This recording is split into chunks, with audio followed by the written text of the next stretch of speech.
Capítulo V. Perú y el encuentro con los iniciados. Mi viaje al pasado. Previsiones del futuro. Perú, 11 de octubre de 1982. Urubamba, Hotel de Turistas. Una vez más estaban funcionando por la intuición, por esos extraños impulsos en los que ya confiaban ciegamente. Hasta ahora, siempre les habían conducido a conseguir todo aquello que deseaban y, después de tantas muestras de la magia del viaje, ya no ponían en duda que tenían una protección realmente especial que les ayudaba en las situaciones más difíciles. Cuando llegaron a Perú en el Pico Rojo, atracaron en Ancón, uno de los puertos deportivos cercano a Lima. Se trataba de un pequeño embarcadero donde amarraban los veleros de lujo de la gente rica de la capital. Allí, en la primera comida que hacían en el restaurante, habían recibido la invitación del viceministro de Turismo. Esa misma tarde visitaba el barco, uno de los veleros más grandes que habían visto nunca en ese puerto, y comenzaba su relación con un ministro del gobierno de Perú, cuyo presidente era en aquel entonces el Excmo, señor Belaúnde Terry. Después de una jornada de confraternización, informaron al viceministro que se proponían efectuar un reportaje para una televisión.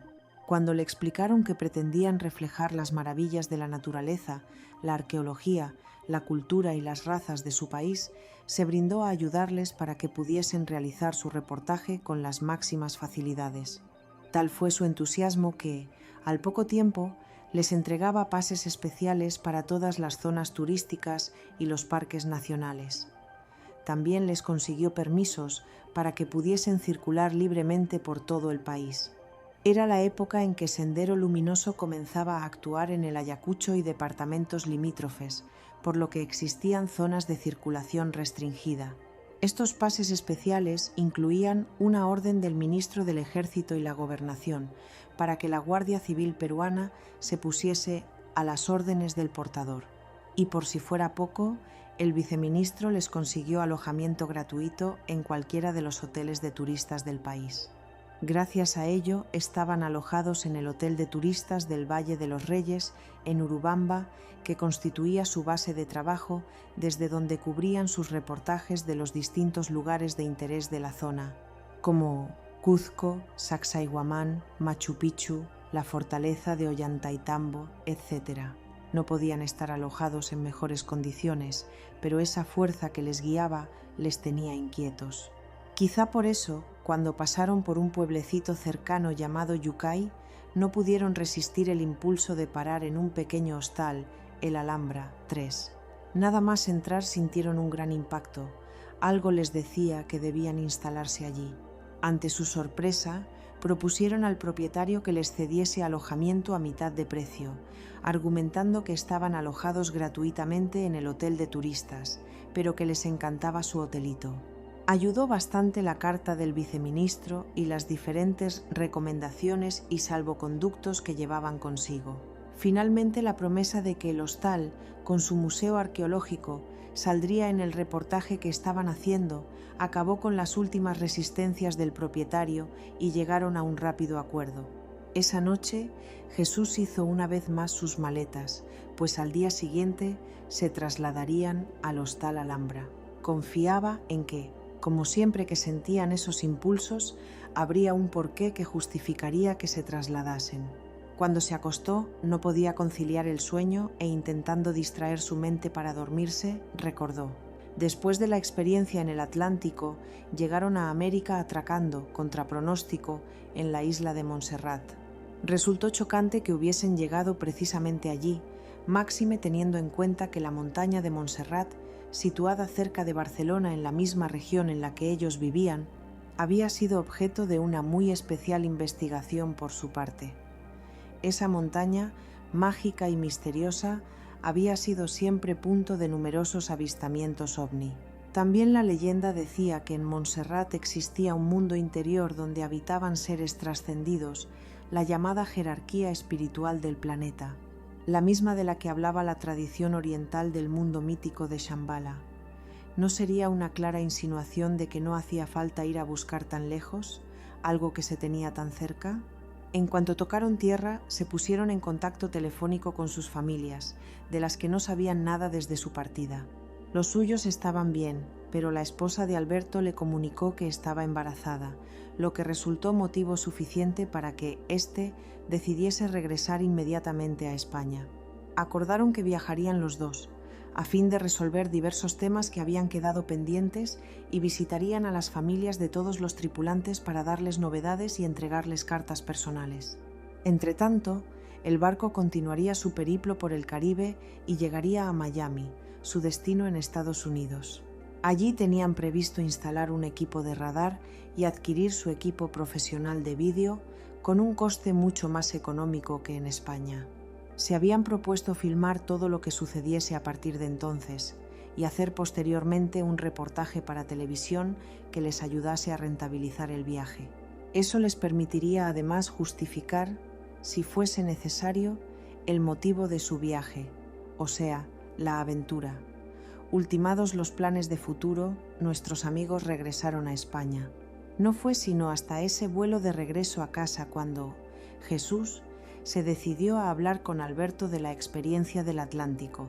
Había pensado muchas veces en lo extraño que resultaba que ninguno de los dos hubiese comentado nada al otro hasta ese momento, y sobre todo porque no lo habían hecho al día siguiente de la experiencia cuando se encontraron en cubierta.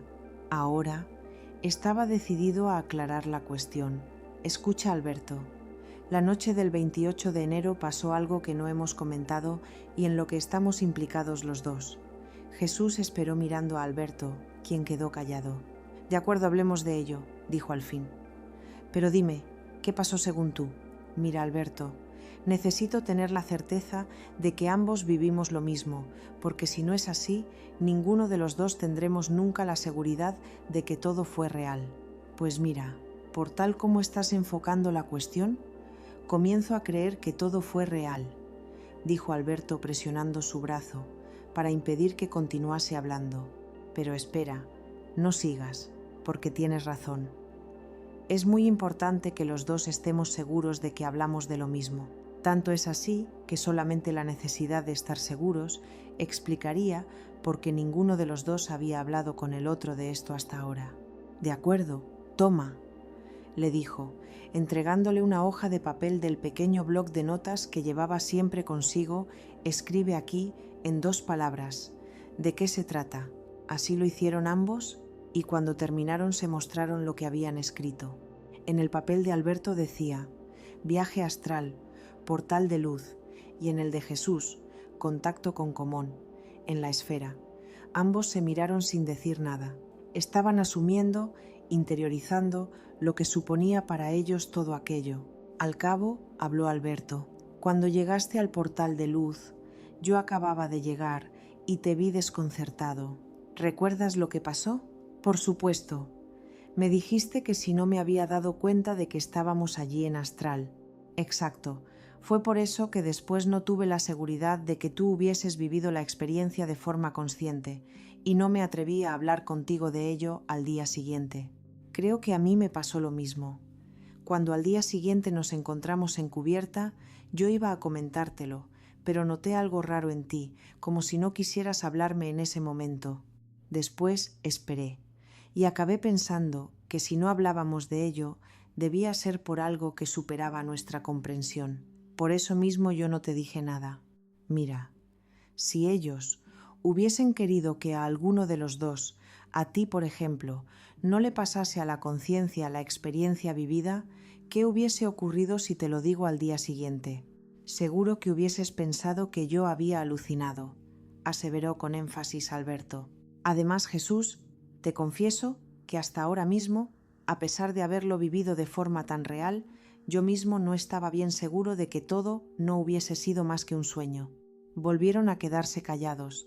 Después se miraron comprendiendo lo profundo de su experiencia y emocionados se estrecharon fuertemente la mano. Ni que decir tiene que el viaje fue una larguísima conversación en la que ambos amigos comentaron ampliamente todo lo ocurrido, probando que su experiencia había sido común e individual al mismo tiempo, puesto que solo estuvieron juntos al llegar a la esfera de luz. Alberto opinaba que habían estado en una especie de portal dimensional y que a través de él habían sido tal vez transportados a una nave o algo así. Por su parte, Jesús tenía la impresión de que estuvieron solamente dentro de la esfera de luz, que venía a ser en sí misma una nave o elemento de contención de energías. No les quedaba ninguna duda de que si bien ellos lo vivieron en astral, los seres extraterrestres estaban con su propio cuerpo físico. En ambos casos había una amplia fase del contacto en la que no podían recordar el contenido exacto de todo lo que les habían dicho los tres seres. Aunque parecían acordarse de los planteamientos generales, se podría decir que tenían claro de qué iban los diferentes puntos tratados, aunque no conseguían recordar con detalle los contenidos. Por eso estuvieron de acuerdo los dos, en que era evidente que en el momento adecuado accederían a esa información que, no dudaban, estaba ya almacenada en su memoria. Lo que quedó claramente grabado en sus mentes eran las palabras de bienvenida y el contenido completo de las despedidas, estas individuales, que los tres seres les dedicaron. Ciertamente, queda mucho por explicar de esa experiencia que quizás algún día pueda ser contado más ampliamente, pero sigamos con nuestro relato. Mientras estaban en España viendo a las familias y resolviendo distintos problemas, el barco había continuado su viaje, enfrentado a diversas situaciones comprometidas y alguna experiencia muy fuerte que también se fueron resolviendo de forma mágica y misteriosa. Aunque esta etapa del viaje del barco fue muy interesante, no la narraremos aquí por no haberla vivido personalmente. Al cabo de pocas semanas, Alberto partió hacia Miami, donde prepararía la llegada del barco y adelantaría las gestiones de la compra de los nuevos equipos. El Pico Rojo atracó finalmente en Miami y después de un tiempo de trabajos de reparación, equipamientos y avituallamiento, partió para el Pacífico, desde donde debería seguir su ruta hacia el sur para desviarse posteriormente hacia las islas de Ponapé, que eran en un principio su destino final. Cruzaron por el Canal de Panamá, visitaron las Islas Galápagos y siguieron hasta Perú. Por una y otra razón, Jesús demoró su partida de España. No fue hasta unos días después de que el Pico Rojo atracase en el puerto de Ancón, cerca de Lima, cuando se reincorporó de nuevo al equipo el día 15 de septiembre del año 1982. A su llegada, nuestro amigo fue recibido con gran entusiasmo por sus compañeros, que encontraban a faltar el segundo pilar básico de la expedición. No en vano Alberto y él eran el alma del proyecto, los que habían planeado el viaje y financiado el mismo. Una amplia serie de señales y, una vez más, su intuición les habían hecho pensar que, aunque en principio no era más que un punto de parada, probablemente Perú sería la etapa más importante de su viaje. Así, decidieron equiparse para una larga estancia en el país, por lo que Jesús había comprado en Andorra, el pequeño país situado en plena cordillera de los Pirineos, un completísimo equipo de acampada. Ropas y botas de alta montaña, tiendas térmicas, mochilas especiales, equipos de espeleología, etc. El grupo había sufrido cambios, pues en Miami 2 de los tripulantes, Manuel y Pepe, el Doc, abandonaron la expedición y regresaron a España. Jan, un buen amigo de Frank, fotógrafo profesional y reportero, se incorporó como nuevo miembro del grupo. Era un tipo serio y callado, pero que cumplía y colaboraba sin crear nunca problemas y que en poco tiempo consiguió un gran nivel de confianza y camaradería con todos. Alberto se había traído de España a su familia, ya que su esposa, a raíz de su embarazo, no quería estar separada de su marido. Alquilaron un apartamento en el pueblecito de Ancón, en el que se acomodaban como podían todos ellos. Los días transcurrían entre el pueblo y Lima, la capital, donde estaban haciendo los contactos necesarios para el viaje por todo el país. La cantidad de casualidades y reacciones oportunas de las personas con las que conectaban, como las facilidades obtenidas del viceministro, le recordaban la experiencia de los milagros que vivió con su familia a su llegada a los Pirineos. Andaban buscando dónde poder comprar o alquilar 2 vehículos todoterreno para contar con transporte adecuado. Pararon en una gasolinera para preguntar la dirección que buscaban y al lado había un pequeño taller de reparación de automóviles con un letrero recién pintado en la puerta donde ponía «Nuevo en Perú, Lada Niva, todoterreno». Sus primeras conversaciones les condujeron a una entrevista con el importador general para Sudamérica, que era una importante empresa de Panamá. Este se mostró entusiasmado con la oportunidad que suponía para la marca tener reportajes de los Lada Niva recorriendo todo Perú, pasando por desiertos, alta montaña, selvas, etc. Después de una corta negociación, la empresa importadora regaló al equipo Pico Rojo 2 vehículos equipados para las necesidades de la expedición. Bastó la promesa de que al final de la misma se les entregaría un reportaje que podrían utilizar libremente para su publicidad. Gracias a las relaciones con el viceministro de Turismo, conectaron también con el Canal 5 de televisión, quienes se mostraron muy interesados en la compra de la serie televisiva que pretendían hacer. Acordaron también que durante su viaje actuarían como reporteros de la cadena e irían enviando reportajes puntuales para sus noticieros. En compensación, les cederían las instalaciones de Canal 5 para que pudiesen montar las filmaciones de los coches y la serie televisiva. Increíble, ¿no? Pues así fueron consiguiendo todo aquello que se proponían y que les era necesario para poder seguir adelante con su proyecto. Desde luego, una gran cantidad de material fotográfico que les regaló la casa Kodak, formada por bastantes carretes de fotos y cintas de vídeo profesional con una única contrapartida: aparecer en los créditos de la futura serie. Desprendían tal seguridad que todo el mundo creía en ellos, en su profesionalidad y seriedad, y confiaban en que realmente harían el reportaje que les proponían y cumplirían los acuerdos alcanzados. Finalmente, el 1 de octubre de 1982, partieron con los 2 Lada Niva, superequipados y señalados con el emblema del equipo Pico Rojo pintado, baterías extras, depósitos de combustible ampliados, grandes portaequipajes en el techo, winches de arrastre con cable extra largo, faros añadidos, etc. Sin olvidar los salvoconductos y cartas de recomendación, mapas especiales de carreteras y caminos de todo el país que les proporcionó el ejército y todo su equipaje de acampada e investigación.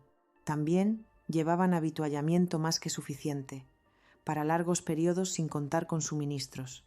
Su primera parada fue en Paracas, donde se alojaron en el instituto que dirigía el doctor don Felipe Benavides, naturalista famoso por haber sido quien salvó de la extinción a la vicuña, el camélido que posee la lana más fina del mundo. Allí visitaron el famoso candelabro de Paracas, los arrecifes y las islas. Subieron a la Pampa Galera, donde visitaron y filmaron la Reserva Nacional de Vicuñas. Allí cubrieron un reportaje de actualidad para Canal 5 TV, pues un grupo de furtivos con helicópteros habían asaltado el parque matando y llevándose varias de ellas. Pasaron por Nazca, con sus extraordinarias líneas y figuras en la arena del desierto. Después llegaron hasta Cuzco, contemplado las misteriosas murallas de Sacsayhuamán y poblados adyacentes. Todo increíble y maravilloso, convivencias personales y colectivas inenarrables, que fueron creando una gran unión y compañerismo entre todo el grupo. Así iba todo, cuando llegaron finalmente al Valle de los Reyes, a Urubamba, y se instalaron en el hotel de turistas, donde recordaron todo lo acontecido hasta entonces. Perú, 12 de octubre de 1982, Yucay, en el Valle de los Reyes, Hostal Alhambra, 3. El Hostal Alhambra 3 era un edificio de estilo andaluz, con un gran patio interior que tenía una majestuosa magnolia en el centro. Rodeaba el patio un magnífico porche de arcadas, a través del cual se accedía a la recepción, a los salones y a diversas dependencias como un pequeño museo arqueológico muy interesante. Tenía solamente un piso, también con un porche por el que se accedía a las habitaciones que miraban asimismo al patio central. Un lugar no muy grande, pero infinitamente más tranquilo que el hotel de turistas donde se alojaban antes. Su aspecto y decoración clásicos hacían la estancia muy agradable y acogedora. Se habían instalado por la mañana repartidos en 3 habitaciones. Luego fueron a Cuzco para realizar diversas gestiones.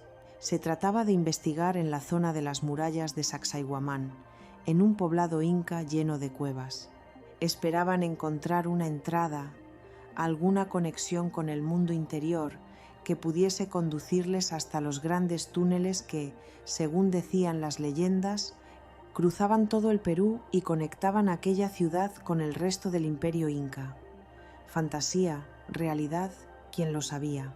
Sin embargo, esta cuestión, como ya mencionamos anteriormente, era de las que más le interesaban.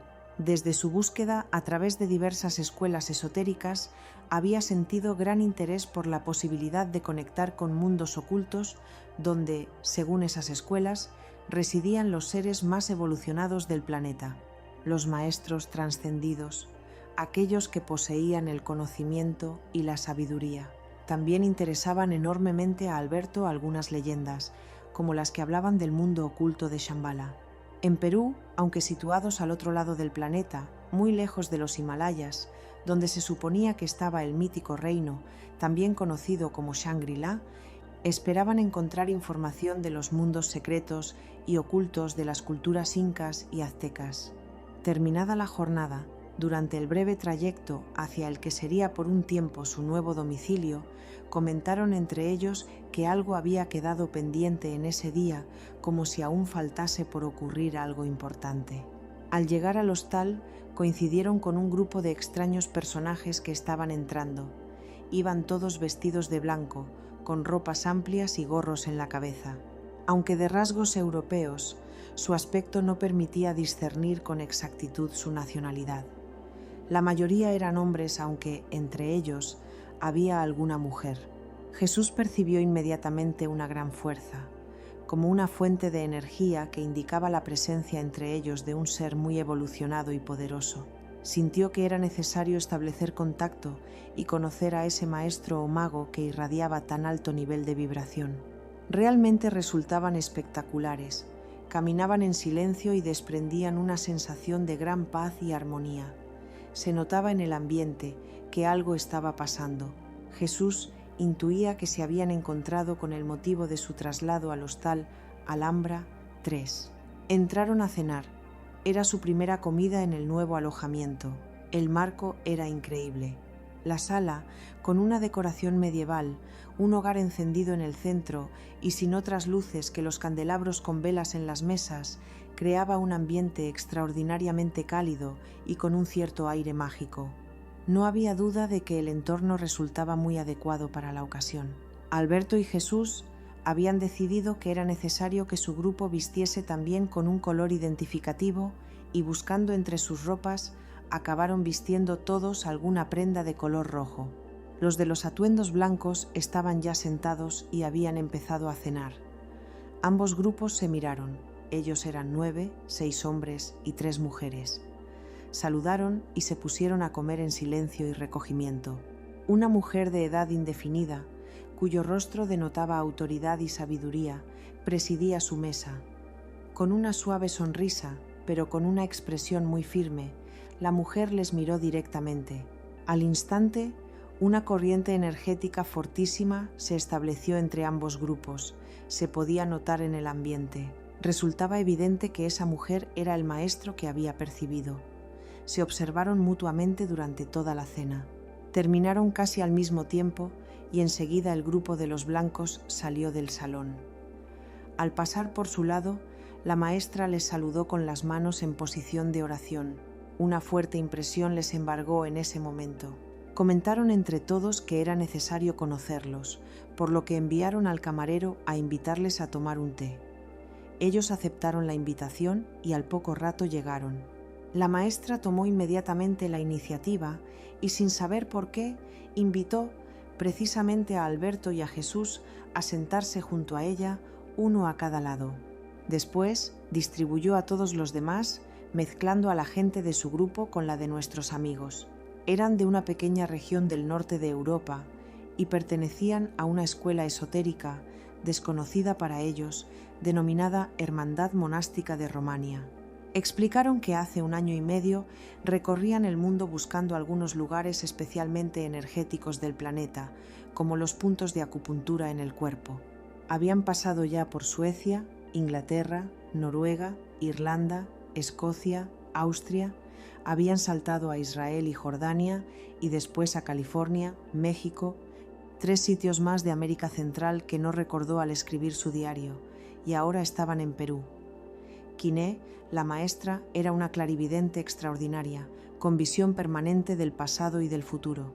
Los del equipo Pico Rojo explicaron ampliamente su proyecto y el viaje realizado hasta ese momento. Según la maestra, cuando se encontraron en la entrada del hotel, les reconoció como parte de su familia cósmica y les aseguró que su encuentro no era casual, sino parte del destino. La conversación era increíble. Quiné miraba a cualquiera de ellos y al momento le hablaba de su pasado. Los aciertos eran totales.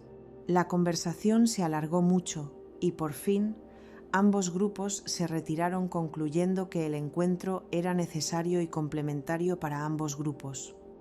Los días siguientes fueron apasionantes. Mantuvieron continuas reuniones con los monásticos.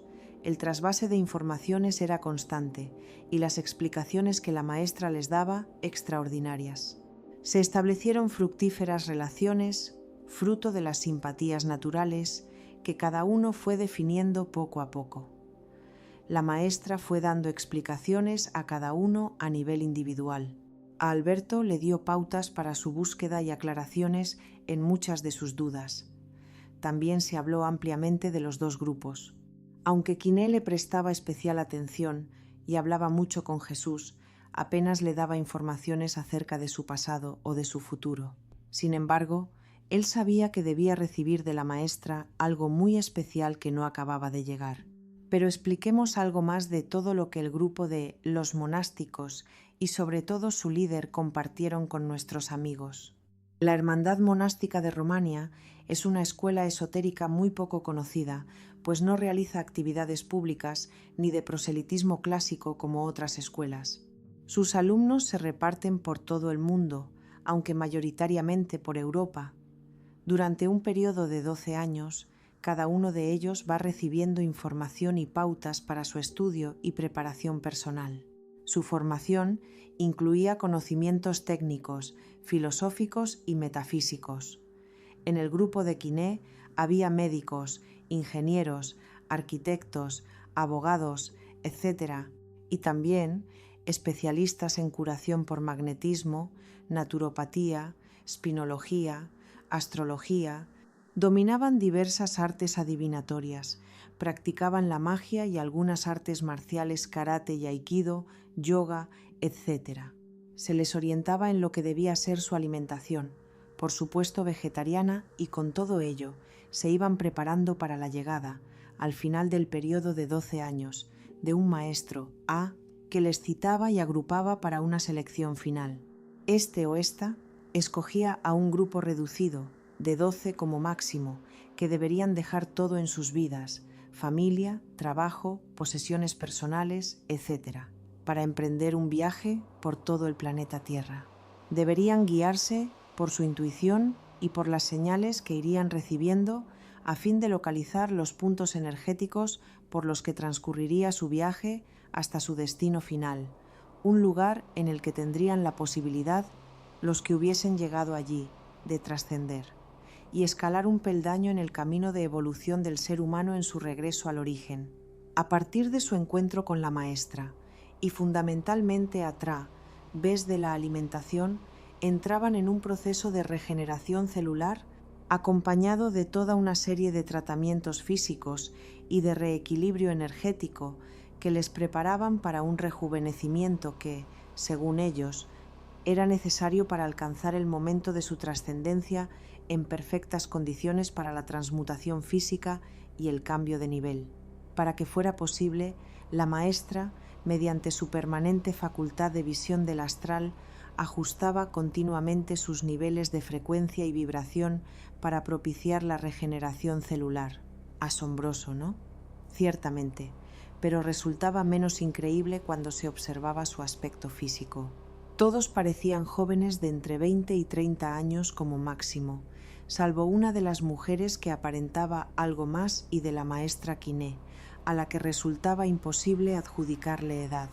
Efectivamente, aunque la expresión de su cara reflejaba venerabilidad y su mirada una sabiduría solo alcanzable con la experiencia del paso del tiempo, su rostro se veía terso y joven. En una ocasión, al inquirir su nacionalidad, ella le contestó que no tenía un lugar de origen, puesto que siempre había existido. Después le preguntó si había comprendido, con una sonrisa enigmática en los labios. Como ya hemos dicho, en el grupo de los blancos, entre muchas otras carreras y especialidades, varios de ellos contaban con titulación de naturopatía y espinología, corrección y desbloqueo de columna vertebral. Por allí donde pasaban practicaban estas especialidades sin aceptar dinero a cambio, sino solo intercambio de productos de alimentación, intendencia, ropas, etc. También impartían cursos para expandir sus conocimientos, por los que cobraban cantidades muy módicas e incluyendo siempre un mínimo de un 10% de alumnos sin cobrar. Sus ingresos procedían de la acumulación del valor de las propiedades y ahorros de cada uno de los miembros del grupo. Lo habían aportado todo a una cuenta bancaria común, de cuyo capital y rendimiento económico se nutrían. Se suponía que si todo funcionaba correctamente, estos recursos durarían lo suficiente para que el grupo alcanzase sin problemas su meta final. En los días siguientes, los blancos ofrecieron al grupo pico, rojo tratamiento espinológico, y diariamente se hacía desbloqueo de columna a todos. Según la maestra, era fundamental que la columna estuviese libre de los pequeños bloqueos que el esfuerzo físico y mental provocan constantemente. Algo imprescindible, a fin de que la información circulase a través del sistema nervioso hasta el cerebro y éste recibiese los datos correctamente para corregir los desequilibrios y conseguir la autosanación de todo el cuerpo. También contaron con indicaciones acerca de la alimentación. De la mucha información recibida de Quiné se podrían destacar varias cosas. Los dos grupos eran iguales, con caminos paralelos que se separaban y se unían en diferentes épocas y tiempos. Ahora se habían encontrado para entregarse mutua información y un día se encontrarían todos en Shambhala.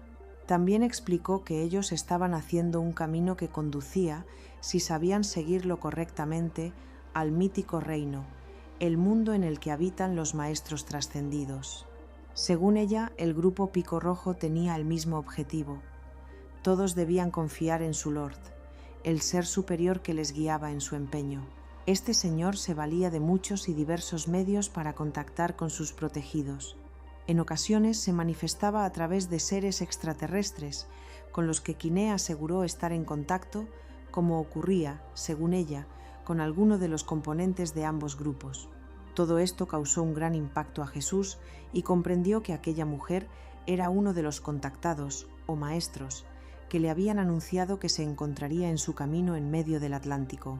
Prosiguió la maestra. Cada uno era un reflejo de su Lord, una prolongación del mismo, y debían ser como emisoras perfectas para poder recibir sin interferencias su comunicación. Para conseguirlo, era necesario ajustar los biorritmos personales y frecuencia vibracional a la del ser superior, a través de la alimentación, aportando al organismo diversos minerales que influían directamente sobre el nivel celular, con trabajos de meditación, para aumentar el nivel de vibración mental, así como con ejercicios físicos, entre los que recomendó los movimientos de Qigong por sus conocidos beneficios terapéuticos y de reequilibrio de los diversos canales energéticos del ser humano. También les habló de la importancia de los colores que les rodeaban en su vida, sobre todo los de sus vestidos. El color rojo, con el que su grupo se identificaba, en referencia al color que todos llevaban cuando se encontraron por primera vez, era el adecuado para ellos en ese momento, porque es el color que activa la energía y ayuda a proyectarla hacia afuera. También el símbolo de la energía que les identificaba con su familia cósmica era la flor de lis. Les diseñó incluso su estilo de vestir con todo detalle. Después de todo esto, Jesús habló con ella en privado y le dibujó aquel símbolo, el mismo que pudo distinguir en el cinturón de los trajes de Common Tree y Common Bee. Quiné lo miró con una expresión de emoción y le dijo que en el ámbito extraterrestre este es el símbolo de la casa de David. El emblema identificaba el origen y el nivel al que pertenecía quien lo llevaba. Al escribirle el nombre de Arimo, le dijo que se trataba de un ser muy evolucionado de su familia cósmica, un extraterrestre de quinta dimensión. En ese momento, y sin que aparentemente viniese a cuento, ella le dio un abrazo cariñoso y con un cierto sentido de complicidad. Por primera vez habló con él en un tono más íntimo y le dijo que, en una vida anterior, junto con Tim, uno de los monásticos, había sido discípulo de Merlín. Tim era un chico bastante callado e introvertido que emanaba una gran calma y serenidad, quizás con el que más identificado se había sentido hasta entonces. Ahora comprendía por qué. La maestra actuaba en cada momento atendiendo a sus percepciones respecto a lo que era más conveniente hacer, indicando la actividad a realizar, qué comer o beber, etc. Por supuesto que los monásticos acataban sus órdenes o consejos sin dudas, pero a nuestros amigos esto les creaba una cierta incomodidad. La cuestión, por constante y reiterativa, llegó a crear una cierta tensión entre los dos grupos. Además, esto se agravó por la disputa del liderazgo que se produjo entre Alberto y ella. Él, que siempre había ocupado el papel de cabeza del grupo, se sentía afectado por el gran atractivo y fascinación que Quiné ejercía sobre todo el mundo. Así que llegó a temer que alguno de los miembros del equipo Pico, Rojo, acabase marchándose con el grupo de los monásticos. Con o sin fundamento, su ego le impulsó a evidenciar su anterior liderazgo ante la maestra, quien, comprendiendo perfectamente la situación y la inutilidad de cualquier disputa en este sentido. Así que reconoció ante todo el mundo que Alberto era un gran líder y dio por zanjada la cuestión. A Jesús le sentó muy mal todo esto y temió que por ello no pudieran aprovechar la gran oportunidad de aprender con un ser tan especial y evolucionado como la maestra. Ella siguió en su línea habitual y un buen día les dijo que a la mañana siguiente tenían que hacer todos juntos una excursión a la montaña. 17 de octubre de 1982. Yucay, Hostal Alhambra. 3 excursión con los monásticos. Jesús. Estaba en un sótano. Era una sala muy grande, pero sin ventanas. Tampoco se veía respiradero alguno, por lo que no era de extrañar que el ambiente estuviese tan enrarecido y cargado de humo. Solo unas antorchas, sujetas en unos soportes de la pared, iluminaban la estancia. Muchos estantes llenos de libros de todos los tamaños cubrían la mayor parte de las paredes. En la gran mesa situada en el centro, varios artilugios con cubetas y tuberías de cristal ocupaban la mayor parte de su superficie. Debajo de varios alambiques, el fuego mantenía hirviendo el líquido contenido en su interior. Sentado en un taburete y apoyado sobre la mesa, un hombre joven estaba leyendo un pergamino. Me dirigí a él y le zarandeé por los hombros al tiempo que le gritaba algo. Entonces me di cuenta de que no podía oír nada de lo que yo mismo decía, ni mucho menos de lo que el hombre me contestaba. En ese momento los dos nos volvimos debido a que sonó un gran ruido que yo no podía oír, pero que se produjo en la puerta que estaba en lo alto de la escalera, que se abrió golpeando contra la pared. Aunque seguía sin oír nada, veía toda la escena perfectamente. Era como estar viviendo una película muda en primera persona. Un imponente personaje, con luengas barbas blancas y un largo bastón en la mano, bajaba rápidamente saltando los peldaños de dos en dos. Estaba furioso y gritaba con palabras muy duras que herían profundamente nuestros sentimientos, aunque yo no podía oírlas. Del extremo del bastón del mago salió un rayo que rompió uno de los alambiques de la mesa, del que comenzó a brotar un humo espeso y amarillo. El mago seguía gritando y el humo no me dejaba respirar.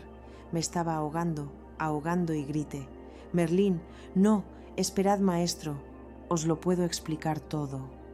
«Aug», y me desperté, dando un salto en la cama, sujetándome el cuello donde aún sentía la sensación de ahogo. Me sosegué respirando profundamente a fin de recuperar el aire que me estaba faltando en los pulmones. ¿Qué había sido aquello? Desde luego no tenía nada que ver con un sueño normal. Me levanté y fui al baño a refrescarme la cara. En las otras dos camas, Frank y Santi dormían algo inquietos. Miré el reloj. Eran las 6 de la mañana. Me tumbé hasta que sonó el despertador. La tarde anterior, Quiné me había dicho que en una de mis vidas anteriores yo había conocido a Merlín.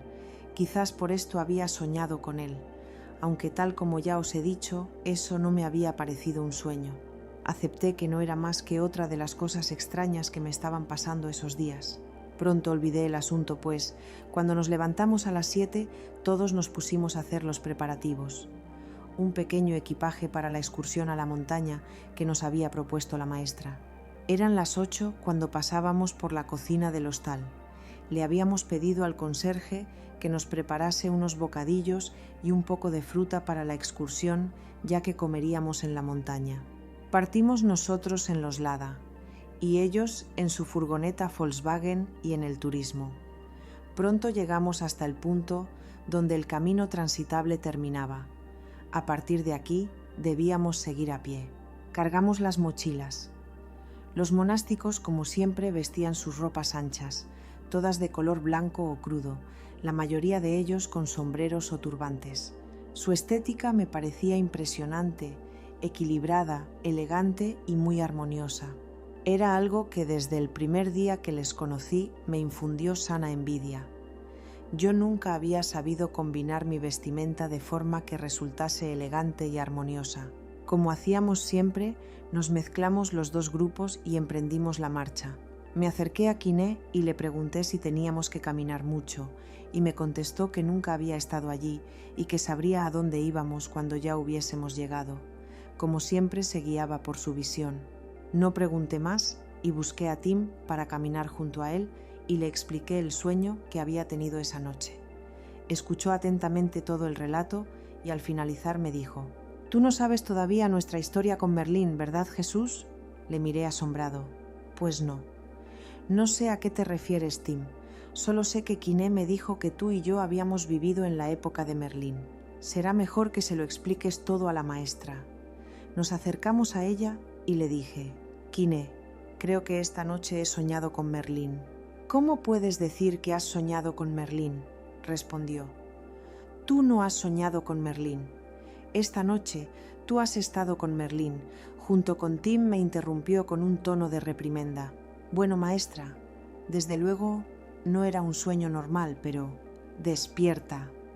Ahora», me dijo golpeando con su dedo índice en mi frente, «pues todavía estás dormido y no comprendes. Deja aposentar todo lo vivido en tu mente para que no te bloquee y puedas recuperar la experiencia de lo que esta noche has revivido con Tim, pues os ha sido revelado el gran error que ambos cometisteis en esa vida y por qué moristeis». Me quedé mudo, mientras Quiné continuó explicándome todo el sueño que yo había vivido en off, detalle por detalle, con la explicación de todo lo ocurrido y la razón del enfado de Merlín. Increíble. Conocía todo mi sueño y mucho más acerca del mismo. De pronto acabó su explicación y nos dejó, agarrando por el brazo a Santi, que en ese momento pasaba por su lado. Estuvimos caminando mucho rato. El sendero era bastante abrupto y a ratos tenía fuertes repechos. Por fin llegamos a un llano. Un verde prado se extendía ante nuestros ojos. Al fondo, un corte en la montaña dejaba ver una peña por la que caía una pequeña cascada. Un estanque arremansaba el agua que corría serpenteando por el llano, hasta que se perdía precipitándose nuevamente torrente abajo. Quiné dijo que ese era el lugar al que debíamos llegar. Paramos y descargamos las mochilas. El lugar era fantástico, con un paisaje lleno de belleza y quietud. Comimos todos juntos alrededor de un fuego que hicimos en el centro del prado. Al terminar, uno de los monásticos preguntó a la maestra qué podíamos hacer y ella dijo que debíamos ponernos a dormir todos. ¿Cómo? ¿Ponernos a dormir? Esta es una de esas cosas que la maestra determinaba, relacionada con la recuperación energética celular y con el nivel astral del lugar o por no sé qué más. Por supuesto que los monásticos acataron aquella indicación y se dispusieron a buscar un lugar cómodo para tenderse a dormir. Nosotros nos miramos y convinimos que cada uno hiciese lo que quisiera. Mientras Alberto y Jan se alejaban paseando para inspeccionar la zona, los demás buscamos sitio y nos dispusimos a dormir o a intentarlo. Pensé que, en ese momento, me sería imposible, pero quizás por la caminata o por no sé qué extraña sensación de relajación, me quedé dormido enseguida. Me desperté al oír movimiento a mi alrededor, miré mi reloj y habíamos dormido casi una hora. Quiné nos pidió que nos pusiésemos todos en círculo, estableciendo nuestras posiciones. Me di cuenta que había colocado a las mujeres repartidas perfectamente entre los hombres. Una vez sentados en posición de loto, bien juntos, de forma que nuestras rodillas se tocaban con los vecinos, nos pidió que nos diésemos las manos. Al momento noté un fuerte calor claramente superior al normal en la palma de mi mano izquierda. Entonces la maestra ordenó a 2 de sus hombres que cambiasen de sitio. Volvimos a cogernos las manos según nos indicó, con la palma de la mano izquierda hacia arriba, la derecha hacia abajo. La derecha da la energía, la izquierda la recibe. De nuevo noté el calor ahora en las 2 manos y enseguida fluyó la energía, como un chorro, circulando de izquierda a derecha. Seguimos recibiendo indicaciones de Quiné. Respiramos profundamente 7 veces con los ojos cerrados, reteniendo el aire al inspirar y al final de la expiración. Una relajación inducida con imágenes del paisaje y la cascada que teníamos alrededor nos llevó a una situación de aislamiento sensorial del mundo exterior. La energía que circulaba cada vez con más intensidad por nuestras manos se fue repartiendo equilibradamente entre todo el grupo. Ahora, sin abrir los ojos, la maestra nos pidió que nos soltásemos las manos y pasásemos nuestros brazos alrededor de los hombros de nuestros vecinos. Así, quedamos entrelazados todos con nuestras manos tocando en el cuello de nuestro vecino, la mano del compañero sentado un sitio más allá. Después estuvimos en silencio durante un rato hasta que, sin mediar palabra, nuestra guía empezó a mantralizar el Aum, con una pronunciación muy profunda y muy larga. Los monásticos comenzaron a mantralizar también, cada uno a su aire, comenzando y acabando el mantra según su propio fuelle pulmonar y repitiéndolo una y otra vez. Yo hice lo mismo y todos mis compañeros se fueron añadiendo. Al principio se notaba una cierta desarmonía, pero lentamente el canto del Aum fue armonizándose. Al poco, la resonancia de los demás repercutía tremendamente en el interior de mi pecho, produciéndose una vibración que fue increciendo. Comencé a notar que la vibración alcanzaba niveles más y más profundos dentro de mí, hasta que me pareció detectar que llegaba a todas y cada una de mis células. Dejé de percibir no solamente mi entorno, sino además a los compañeros a los que estaba unido por la cadena humana que habíamos formado. Repetía el ah, au, au, u. No sé cuánto rato duró aquello, pero de pronto todos terminamos con un fuerte aum que se detuvo, al mismo tiempo. ¿Cómo podía ser? Sin habernos puesto de acuerdo, acabar todos al unísono. Quedamos en silencio. Fui tomando conciencia de mi propio cuerpo. Me sentía como flotando en el aire. Me dije: Jesús, tío, menuda relajación. Parece que estés flotando de verdad.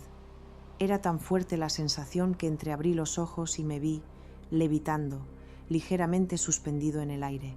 No me atrevía a mirar abiertamente a mi alrededor, por temor a romper la magia del momento, pero por el rabillo del ojo vi que Quiné estaba también flotando en el aire. Era una especie de levitación parcial, con nuestros cuerpos algo suspendidos, aunque con los pies, colgantes, tocando en el suelo. Cerré los ojos. No me lo podía creer. Procuré no romper la concentración.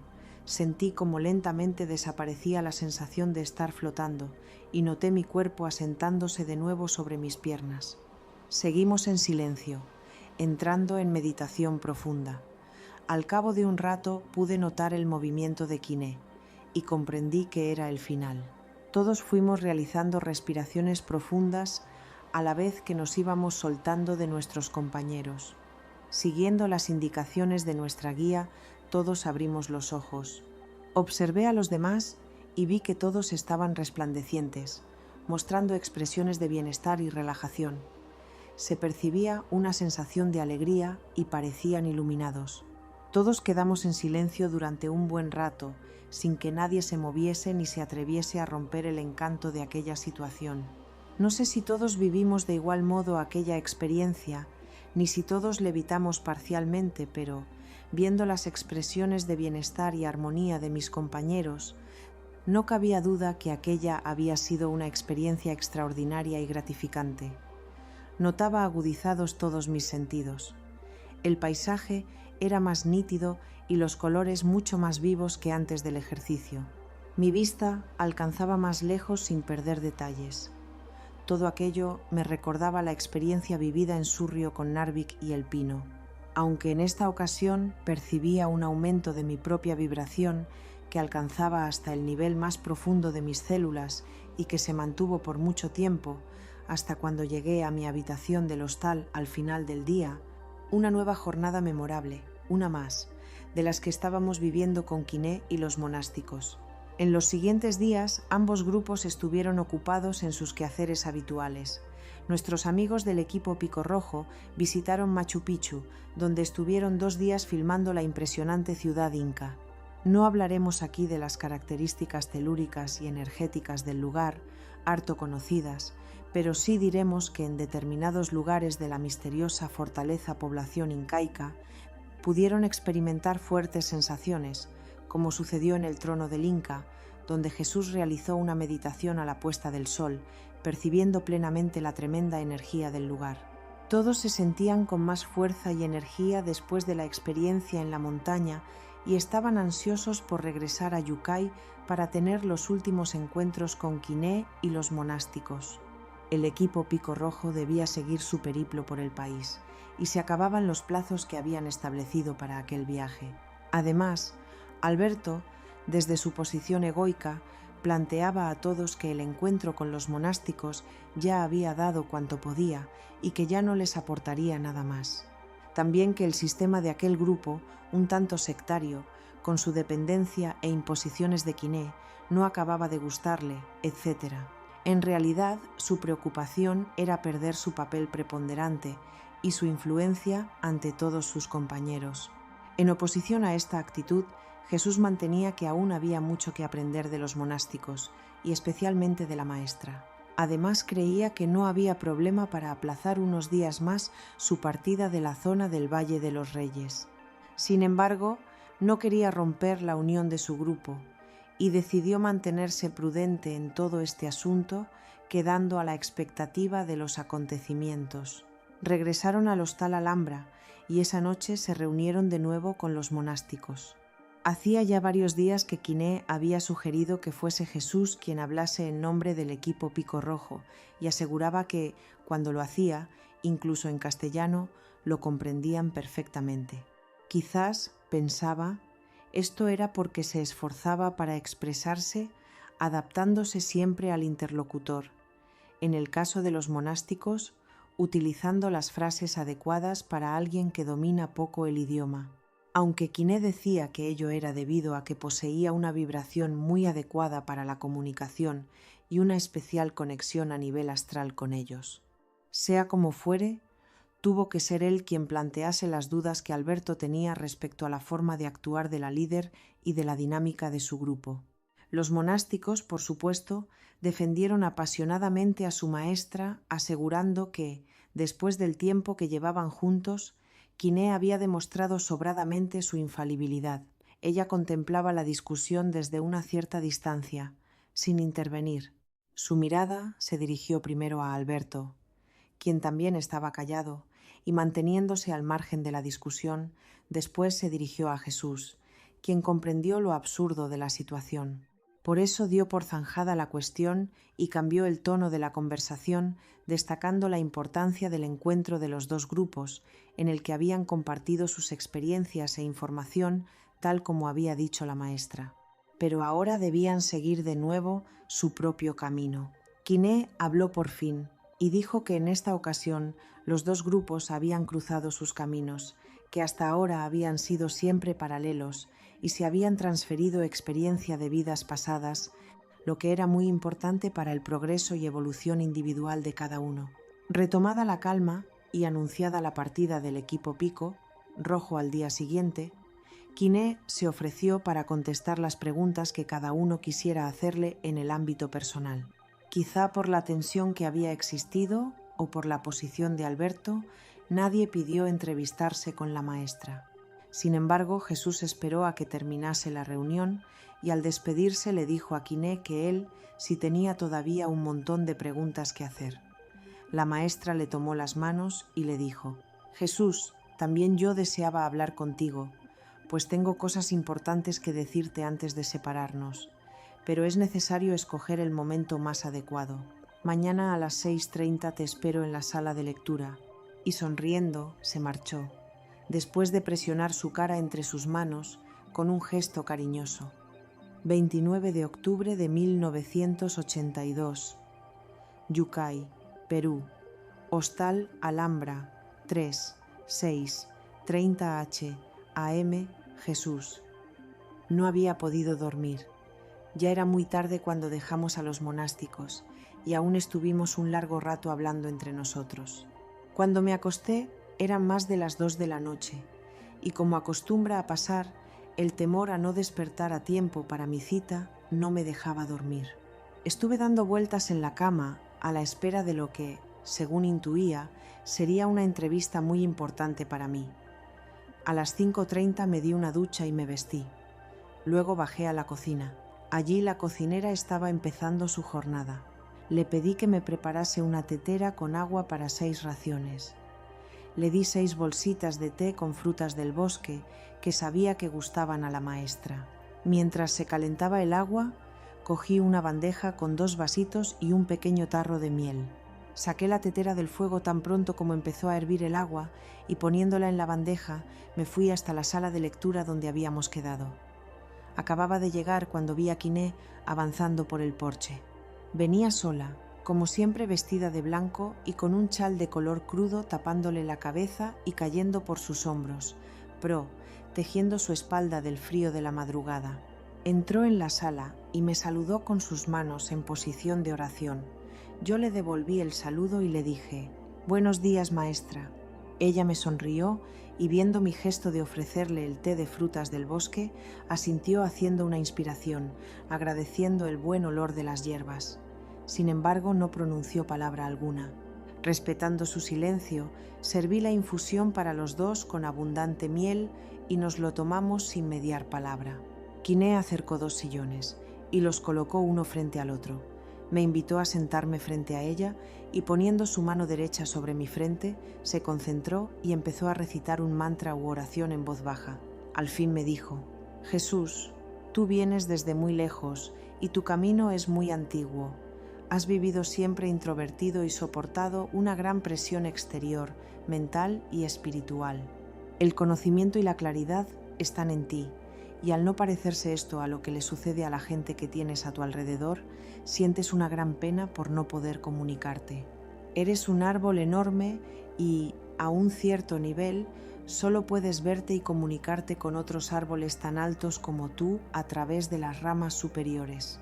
Debes adquirir conciencia de tu nivel real y no sentir pena por la dificultad de comunicación con tus semejantes, pues el problema no es tuyo. Siempre haces un gran esfuerzo para comunicarte. Es por eso que nosotros podemos entender siempre lo que dices, aunque hables en tu idioma materno, pues estamos al mismo nivel y disfrutamos de tu esfuerzo de comunicación.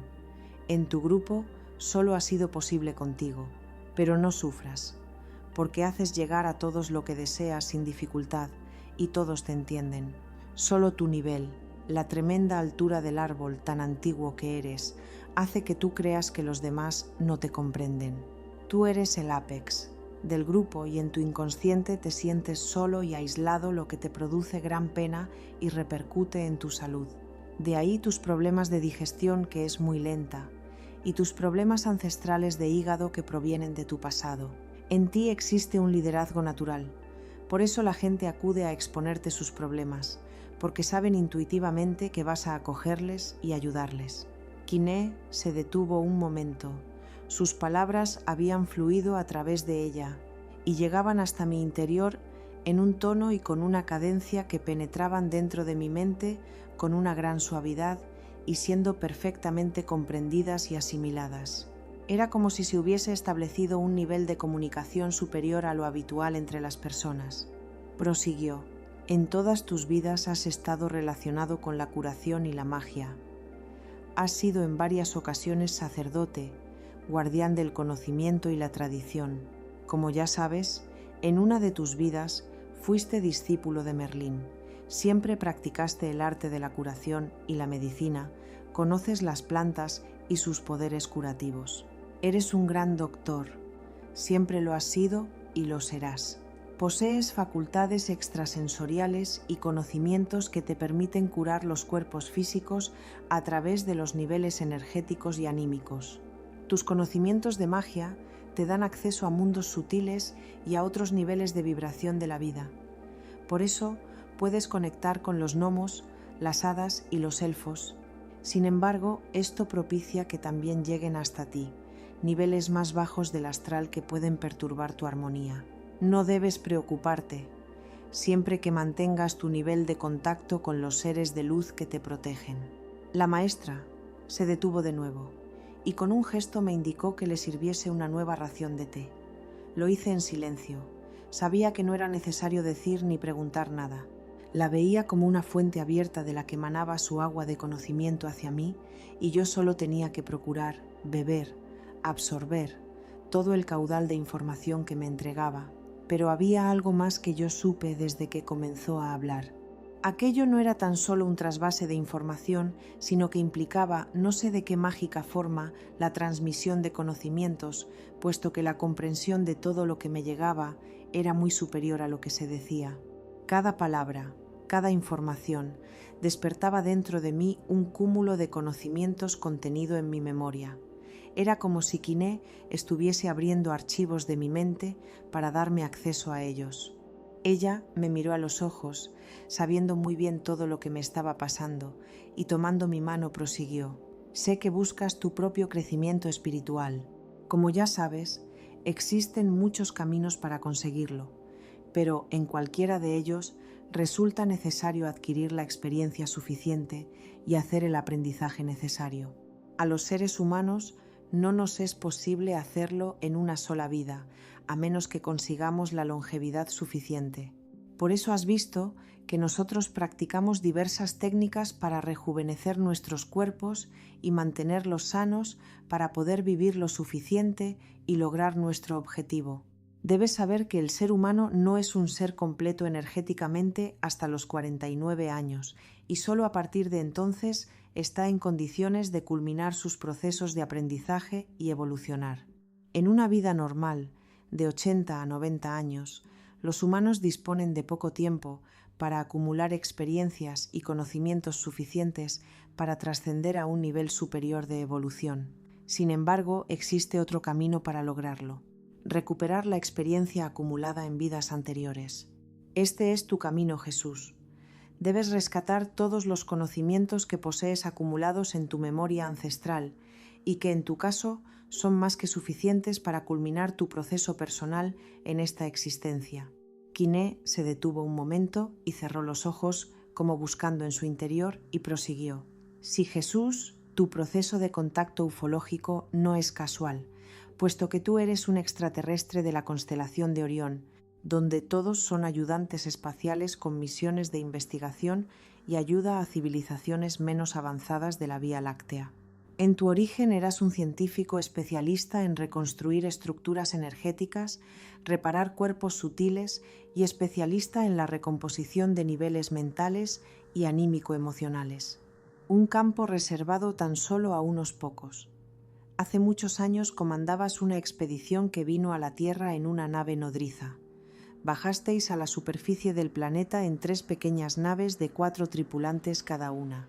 Un grupo formado por 12 expertos que aterrizasteis en lo que hoy es la tundra soviética, en misión de recogida de muestras de hongos y semillas, estudios de flora y fauna. Dormíais en vuestras naves, como era preceptivo, hasta que un día tú autorizaste a dormir en el exterior a los 4 de tu nave. Sabías muy bien que transgredías las normas habituales, pero te dejaste llevar por tu parte emocional y sucumbiste a la belleza del lugar, aunque quizás todo estaba predestinado. Por la noche os atacaron un numeroso grupo de seres nativos, muy primitivos, que os mataron. Nada ni nadie te exigía hacerlo así, pero tú asumiste tu responsabilidad por la muerte de tus compañeros y decidiste reencarnarte en la Tierra. Tus 3 compañeros te siguieron, asumiendo asimismo su responsabilidad, y desde entonces los 4 seguís un proceso de servicio en este planeta, cerca de la humanidad, y siguiendo vuestro proceso de evolución que os conduce hacia un regreso al origen. Tus hermanos del espacio siguen tus pasos desde entonces y siempre te ayudan en tus misiones en el planeta, pero ahora te están llamando, pues ha llegado ya el tiempo de tu regreso hacia el nivel evolutivo en que te hallabas. Estás en el buen camino en tu contacto, pero debes limpiar tu radioestación para poder comunicarte. Necesitas aumentar tu nivel de vibración celular. Cada célula del ser humano posee 8 anillos energéticos, de los cuales solamente 4 están en vibración. Cada nuevo anillo que consigas activar te dará acceso a nuevas facultades que te corresponden como ser humano y mejorará la sintonía con tu Lord, lo que te facilitará el contacto con tus hermanos extraterrestres. Te daré pautas de alimentación y ejercicios especiales, como el que realizamos en la montaña, para ayudarte. Debes cuidar el color de tus vestidos. El color gris nube y verde pastel, muy suave, son los que te corresponden para usarlos en tu vida cotidiana. Ello te ayudará a mantener tu nivel de equilibrio y armonía. Una nueva pausa me permitió asimilar todo lo que Quiné me estaba explicando, mientras tomábamos un poco más de la infusión. Ella acarició por un momento mi cara entre sus manos y sonriendo me dijo: «Es necesario que te ayude a conocer tus vidas anteriores. Lo que vas a ver ahora te permitirá reconocer, más fácilmente, de dónde proviene la información cuando logres acceder a tu memoria perdida. Esto no te permitirá recuperar ahora la experiencia acumulada, pero te ayudará a hacerlo cuando consigas llegar a ella». Quiné me cogió las manos, su mano derecha sobre la palma de mi mano izquierda y su izquierda debajo de mi derecha. Noté entrando por mi mano izquierda una energía caliente que me llenó todo el cuerpo y que siguió por mi brazo derecho hasta conectar de nuevo con ella. No sé exactamente cómo pasó, pero ante mis ojos atónitos apareció como una especie de neblina o bruma sobre la cabeza de Quiné, que estaba con los ojos cerrados. Llegando a través de esa neblina comenzaron a aparecer imágenes, sin un contorno definido pero de gran nitidez. Las imágenes se sucedían con fluidez. En cada nuevo personaje podía reconocerme perfectamente, aunque mi aspecto era distinto en cada ocasión. Pude observar hasta 7 vidas, con imágenes de cada una, que me mostraban los momentos más importantes. En todos los casos se me estaba mostrando los errores cometidos, aquello que suponía un nuevo retraso en mi proceso evolutivo.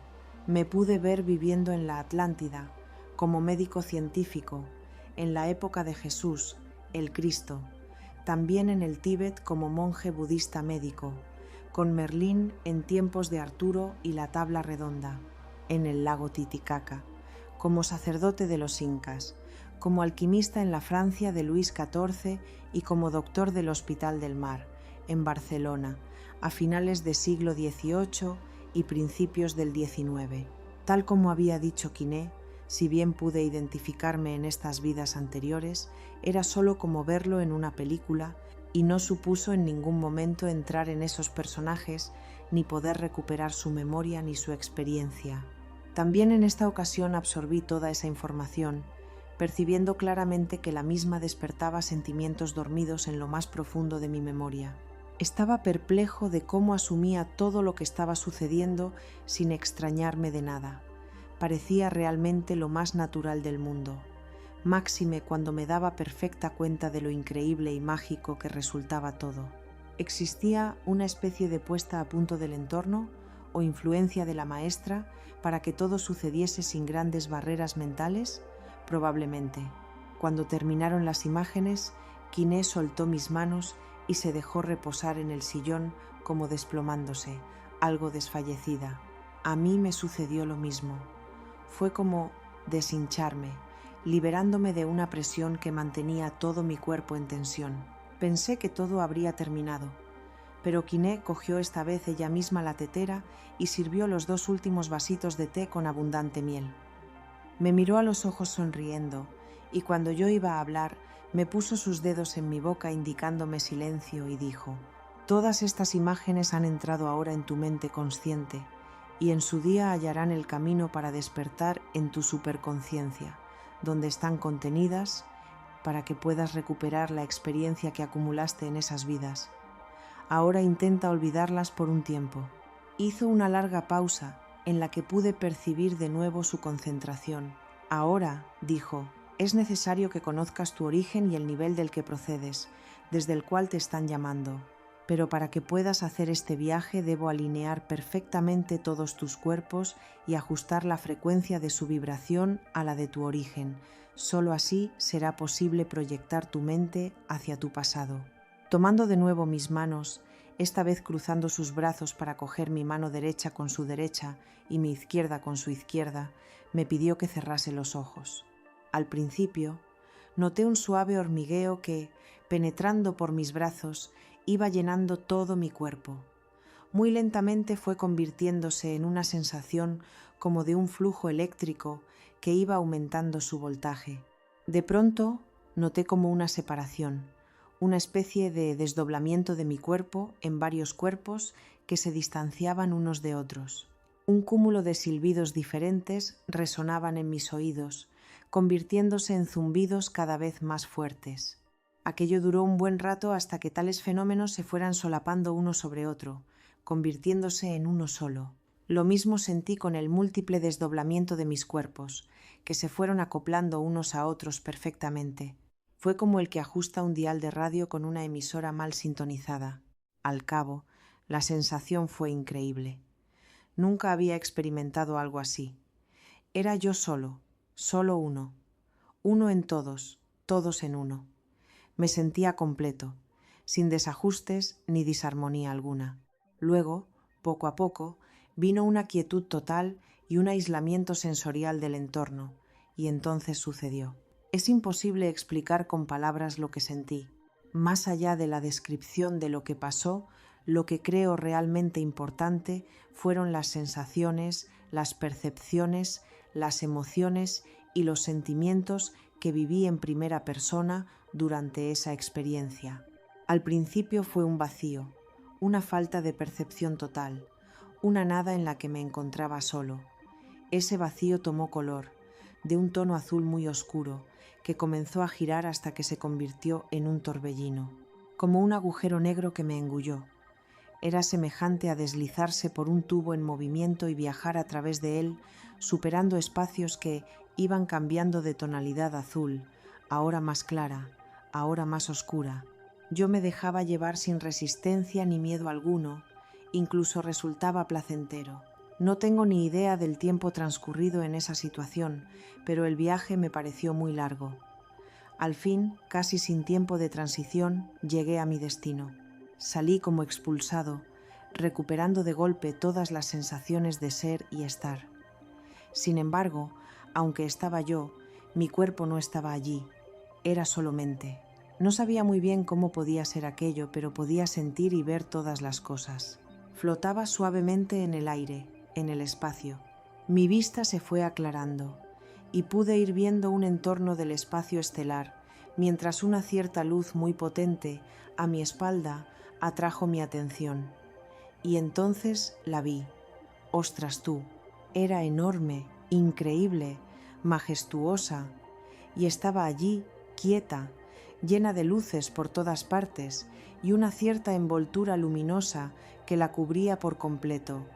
Era una nave nodriza, una base estelar, de forma octogonal, con 8 cuerpos octogonales que confluían en un octógono central. Me resultaba imposible determinar su tamaño, pero era enorme, yo diría de varios kilómetros de diámetro, y me atrajo hacia ella. Fui llegando, contemplando todos sus detalles. Había naves muy pequeñas volando a su alrededor, entrando y saliendo de alguno de los octógonos que estaban abiertos y desprendían luz desde su interior. Me fui acercando a una de estas entradas. Era como un hangar enorme por el que entré, casi chocando con una nave que salía en ese momento. Me fui desplazando por su interior, hacia el centro de la nave. Aquello era larguísimo. En los laterales había grandes plataformas con gente moviéndose y saliendo por diversas puertas. Me sentí atraído hacia una de ellas y descendí desde el techo del hangar por donde estaba circulando. Al llegar, me vi a mí mismo, con mi propio aspecto, con unas facciones muy parecidas a mi cara actual, pero con un cuerpo mucho más alto y esbelto que yo. Me acerqué más. Iba montado en una pequeña base metálica, alargada como una plancha de surf y con una especie de soporte delantero que subía hasta la altura de las manos del tripulante, donde había una botonera de mandos. Aquello se deslizaba volando sobre la superficie del suelo. Me pegué a mí mismo y avanzamos por diversos pasillos de la nave hasta llegar a nuestro destino, y allí, ante la puerta, el yo espacial se giró y me miró a los ojos invitándome a entrar. Dentro de él, entonces dejé de percibirse como el yo viajero y comencé a sentirme yo mismo. Entré en centro de regeneración vital. Shamirk y Shemaim me estaban esperando con nuestro paciente acogido en el receptáculo de gestión vital. Me sonrieron. Shamirk, con un cristal de cuarzo gris bipunta, estaba equilibrando sus distintos cuerpos energéticos, imprescindible puesta a punto para cualquier intervención mayor. Dejando el cristal en su soporte me dijo: «Shalok, te estábamos esperando. Te necesitamos para arreglar esto». Me acerqué al paciente. La burbuja áurica permitía ver todos sus niveles vitales. Se distinguía perfectamente el problema. La coloración rojo intenso descubría la zona afectada, tanto en el cuerpo a la altura del corazón como en el cerebro, con fuertes destellos rojos. Existía un desgarro áurico en el cuerpo emocional y en el tejido néurico cerebral se reflejaba una estructura con desconexiones corpusculares, lo que impedía la circulación del fluido néurico. Sabía que cuando el desgarro áurico del cuerpo emocional llegaba al tejido neúrico cerebral, la situación podía llegar a ser irreversible, pero aunque era fácil reparar el desgarro del cuerpo emocional, el existente en el hemocomplex cerebral era bastante más difícil, ya que se trataba de un tejido energético muy sutil y con millones de neuroconexiones. Me acerqué entonces al soporte de cristales, tomé el dodecaedro de cuarzo violeta y el tetraedro de cesio amarillo. Coloqué primero el dodecaedro y debajo el tetraedro y conecté el flujo de luz pura que atravesó los dos cristales. Al hacerlo, aquella luz blanca se dividió en dos haces de color verde y naranja. Con precisión guié el haz reparador a la zona afectada del hemocomplex cerebral. Era imprescindible concentrar el doble haz lumínico en la zona afectada sin sobrepasar sus límites. Corpúsculo a corpúsculo se fue produciendo la regeneración y se inició la reconexión del fluido lumínico. Poco a poco los destellos rojos fueron desapareciendo. Miré a Shamirk, quien ya estaba comprobando si el fluido neúrico circulaba correctamente. Desconecté el haz de luz pura. «Muy bien, Shalok. Asunto resuelto», dijo Shamirk. «Nosotros repararemos el desgarro en el cuerpo emocional», añadió Shemaim. «Bien, cuando estéis listos, reuniros conmigo en el hangar de expediciones, el puerto de traslación planetaria. Partimos hacia la superficie de Merla. Me despedí. Mi mente, alojada en la de Shalok Wodoir, recibía un trasvase instantáneo de todo lo que ocurría con una especie de traducción de los complejos términos de lenguaje que empleaba Shalok para que me fuese posible la comprensión. Hubo como un salto en el tiempo y sin transición pasé de la situación anterior a encontrarme dentro de una pequeña nave espacial de 4 tripulantes. Por un amplio panel transparente, en la pared frontal, observé 2 pequeñas naves más que volaban a nuestro lado. Estábamos alejándonos de la nave nodriza. Estamos en traslación hacia Merla. Shamirk Shemaim y Shelian me acompañan. Al fondo se distingue el planeta con su satélite. Fue imprescindible colocarlo allí para el experimento de creación que realizaron en el pasado los sembradores de vida. Merla, Tera o la Tierra es realmente especial. En ningún otro planeta sembrado se había conseguido un resultado con tal explosión de formas de vida distintas. Ahora, con la energía primigenia alcanzando ya el tercer nivel de evolución y en el cuarto grado animal, es objeto de permanente estudio por nuestros comités científicos. Tripulación. Disponéis de vuestros protocolos de gestión planetaria, cada uno con su misión específica. Estudiadlos y preparad el equipo necesario. Todos consultaron en sus pantallas y después de darles algo de tiempo, pregunté: ¿Mirk? ¿Otra vez recogida de muestras? ¿Mirk? Ya, de acuerdo, Locke. Lian, correcto, Locke. Maim, ¿por qué a mí siempre me tocan los insectos, Locke? Porque eres la más cuidadosa, Maim. Está bien, de acuerdo.com o siempre, Locke. ¿Y la vivencia? Continuó. Con pequeños saltos en el tiempo pude vivir todo lo ocurrido, tal como me lo había explicado previamente Quiné. Las vivencias se sucedieron hasta el momento de nuestra muerte en la Tierra. Como ya os he dicho, resulta imposible transmitir el nivel emocional de todo lo vivido. La experiencia acabó como había comenzado, instantes antes de morir en Merla. La Tierra, mi mente proyectada al pasado, desalojó la mente de Shalok Bodoir. De nuevo me vi en una situación de aislamiento sensorial, el torbellino, el túnel, el viaje y la llegada súbitamente a la sala de lectura del Hostal Alhambra 3, aun con las manos cogidas por Quiné. De momento me sentía desubicado, con una sensación de descontrol de mi entorno, como si mi cerebro no coordinase correctamente. Veía a Quiné mirándome, pero todo bailaba a mi alrededor, y su rostro se multiplicaba por 3 o 4. Con voz suave y muy dulce dijo: Jesús, cierra los ojos. Noté su mano derecha que subía hasta mi frente, presionando con su palma que desprendía calor y vibración, mientras decía: has regresado, estás aquí. Intenta no pensar en nada. Y se puso a mantralizar con voz gutural, ronca y profunda. Me dejé llevar por el sonido de su voz y poco a poco me fui centrando, recuperándome de esa sensación de mareo que me pareció conocida, como la de los primeros días en el barco. Finalmente me equilibré completamente y la oí. Jesús. Todo está bien. Ahora puedes abrir los ojos. Así lo hice. Y al mirarme en los suyos, no sé por qué, y precisamente en ese instante, me embargó una tremenda emoción y rompí a llorar. Había perdido absolutamente. Esa especie de control que hacía un rato me sorprendía. No podía contenerme. Me parecía una exageración, pero no podía parar mi llanto. Llegó un momento que me dolía el corazón de tanta emoción.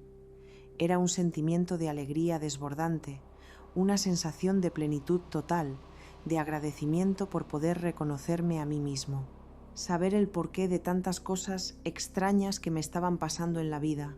Suponía entender esa fuerza, esa intuición, que muchas veces me impulsaba a hacer determinadas cosas que, analizadas racionalmente, parecían absurdas.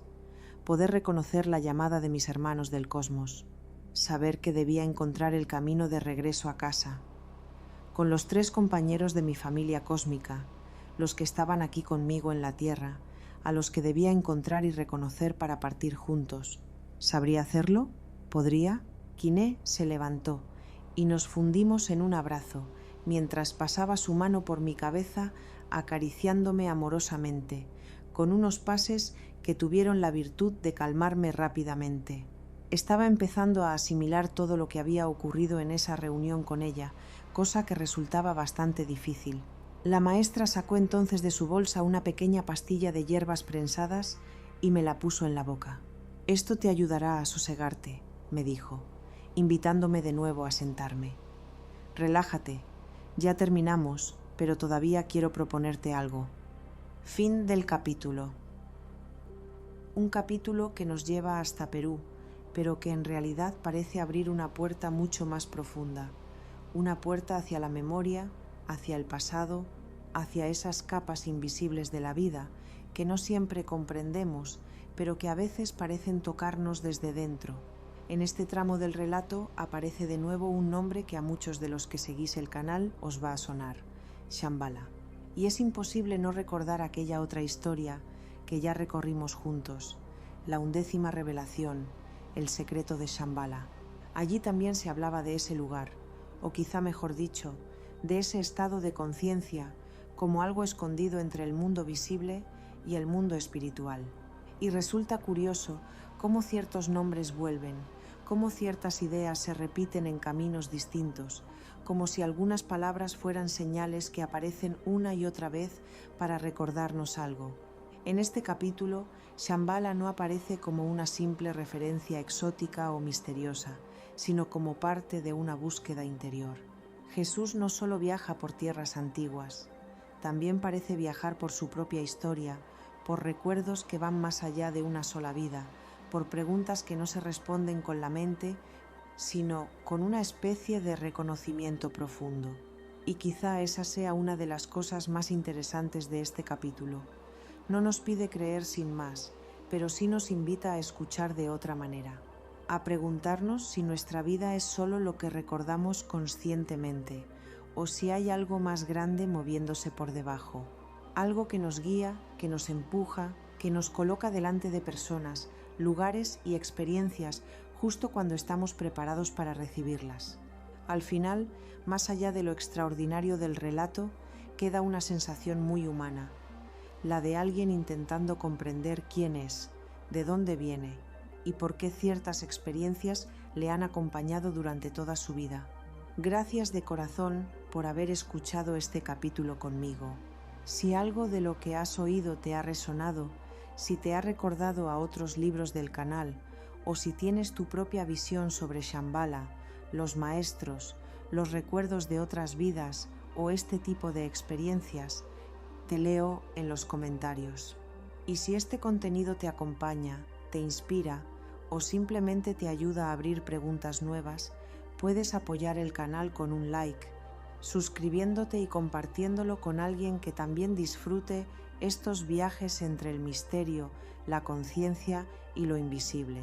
Nos encontramos en el próximo capítulo. Arsayan, Nay Yasra.